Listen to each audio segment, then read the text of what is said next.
பழைய சாதம் இருந்துச்சுன்னா ஒரு டைம் இது மாதிரி ட்ரை பண்ணி பாருங்கள். இது எல்லா சாப்பாட்டுக்குமே சூப்பரான சைட் டிஷ்ஷாக இருக்கும். சாம்பார் சாதம், ரசம் சாதம், காரக்குழம்பு, ஈவினிங் ஸ்நாக்ஸாகவும் இது சாப்பிட்லாம். ரொம்ப நல்லாயிருக்கும். வாங்க எப்படி செய்யறதுன்னு பார்க்கலாம். இதுக்கு வந்து பழைய சாதத்தை மிக்சியில் போட்டு லைட்டாக அரைச்சி எடுத்துக்கிட்டேன். அதுக்கு தேவையான அளவுக்கு உப்பு போட்டு அரைச்சிக்கோங்க. ரொம்ப அதிகமாக உப்பு போட்டுறக்கூடாது. அப்புறம் காஞ்சதுக்கு அப்புறமா கக்கிற மாதிரி இருக்கும், உப்பு அதிகமாக இருக்க மாதிரி இருக்கும். அதனால் கொஞ்சம் கம்மியாகவே போட்டுக்கோங்க. இதுக்கு ஜீரகம் கொஞ்சம் நிறையா சேர்த்துக்கணும். இதுக்கு பச்சை மிளகா ஒரு 6 பச்சை மிளகா அளவுக்கு நான் சேர்த்துருக்கேன். உங்கள் காரத்துக்கு தகுந்த மாதிரி நிறையாவும் சேர்த்துக்கலாம். டேஸ்ட் நல்லாயிருக்கும் பச்சை மிளகா சேர்த்தா. அப்புறம் 2 பெரிய வெங்காயத்தை நைஸாக கட் பண்ணிவிட்டு சேர்த்துருக்கேன். அப்புறம் கருவேப்பிலை சேர்த்துக்கோங்க.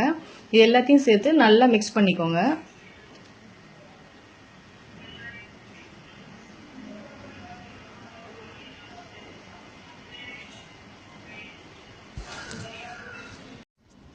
இந்த அளவுக்கு நல்லா மிக்ஸ் பண்ணதுக்கு அப்புறமா சின்ன சின்ன பால்ஸாக உருட்டி வச்சு தட்டுலேயோ இல்லை துணியிலையோ எதில் வேணாலும் நம்ம காய வச்சுக்கலாம். கம்மியான அளவு இருக்கிறதுனால நான் பிளேட்லேயே வச்சுக்கிட்டேன். சின்ன சின்ன பால்ஸாக உருட்டி வச்சு வெயிலில் வந்து ஒரு 2 நாள் அளவுக்கு காய வச்சு எடுத்துக்கணும்.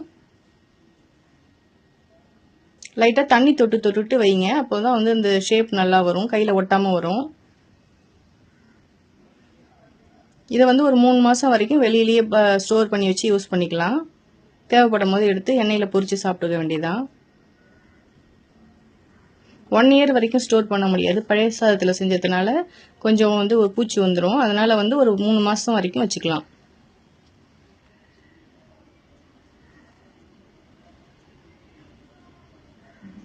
நம்ம சேனல் ஃபஸ்ட் டைம் பார்க்குறவங்க சப்ஸ்கிரைப் பண்ணி வச்சுக்கோங்க.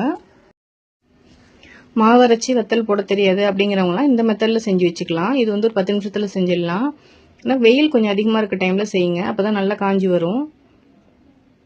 இந்த மாதிரி சின்ன சின்ன பால்ஸாக உருட்டி வச்சதுக்கப்புறமா நம்ம வந்து வெயிலில் காய வச்சு எடுத்துட வேண்டியதான்.